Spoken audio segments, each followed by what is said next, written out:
Now, before we jump into our second Black artist, man, we're going to spin the block and do another Roberta Flack. This is one of her top singles, the one she won a Grammy for, which is First Time I Ever Saw Your Face, 1972. If you guys want to see this before I post it on YouTube, you guys can definitely join the member section of the channel. Links in the description of this video. At the same time, man, I hope you guys sit back and let's listen to Roberta Flack. That's bars, by the way. Bars, why'd this happen?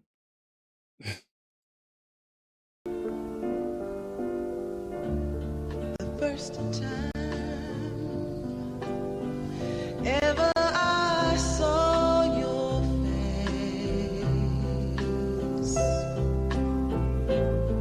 I thought the sun rose in your eyes,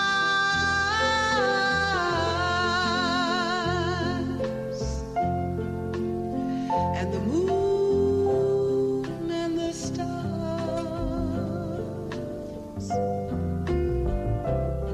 were the gifts you gave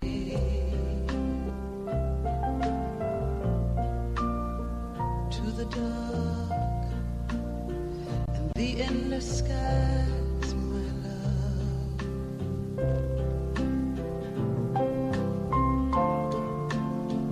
The first time ever I kissed your mouth, I felt the earth move in my hand.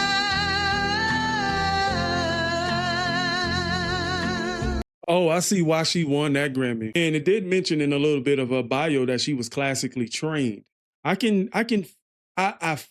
that, you know what I mean? I'm not a vocal coach by no means. I just kind of feel my way through, through the music in a way. Like, but when I listen to her sing, and when you listen to the music behind it, it almost sounds like recital music too. And then it feels like, not a lullaby, but it does feels like a love song too. But you can hear that piano really driving the song along. And she just really just floating on top of that, man.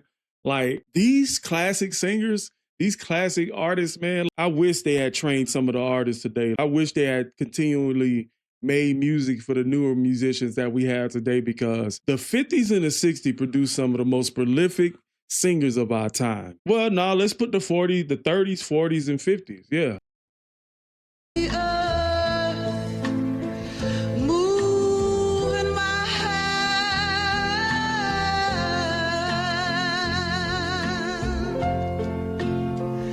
like the trembling heart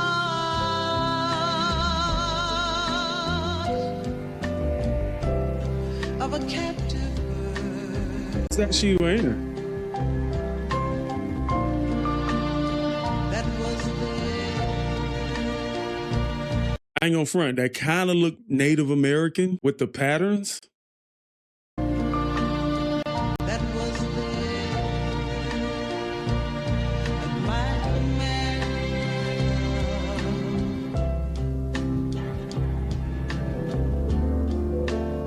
The first time And you, ever I lay with you,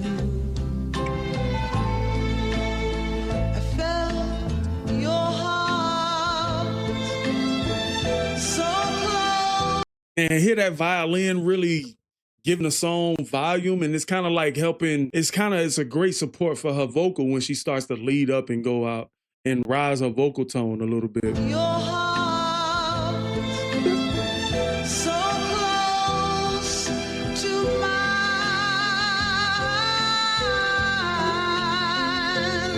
and I knew our joy, it would fill the earth,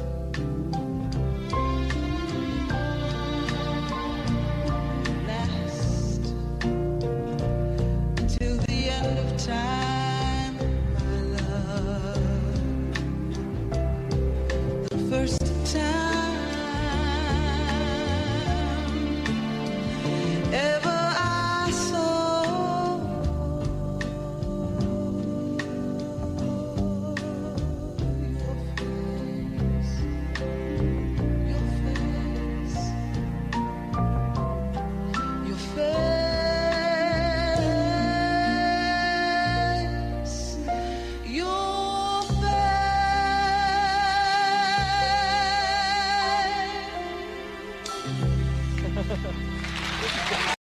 playing with us, man. She really playing with us. She not taking that seriously, man. The way she floated, man. Like, you talk about voices like a bird. She's definitely one of them ones. Like, you cannot trip on Roberta Flack, man. Okay, so the radio edit. This is actually a shorter version than the radio edit. So it's a 1957 folk song written by British political singer-songwriter Erwin McCall and for Peggy Seeger, who later became his third wife. At the time, I'm not going into that. We're talking about Roberta. So that's the history of the song. So it wasn't that she wrote it. So it feels like more like a cover. But it might have been written by her and given to her. That's interesting. And you would think most of these old school artists would be their own writers, but you could see ghostwriting was already a thing back then. Like, you talk about Strange Fruit, that was written by a Jewish man. So, seeing this song being popularized by Roberta, it's kind of bittersweet in a way, I think sometimes we get to it's something about these singers being great writers, you know what I'm saying? And for real, like, I'm a writing purist. Like, I really do feel like if you're going to be a good artist, you should know how to write your own music. But sometimes people just don't have the ability to, but they are great at conveying the message of the track. And I think that's why the song blew up in the way that it did, because the way she sung it. So yeah, man, Roberta definitely got one for the ages on this one, man. I wanted to find out a little bit more about how they produced the track, but I guess, you're not going to find that here. So with that being said, shout out to the subscriber who requested this one as well. And I'll catch you guys at another one, all right?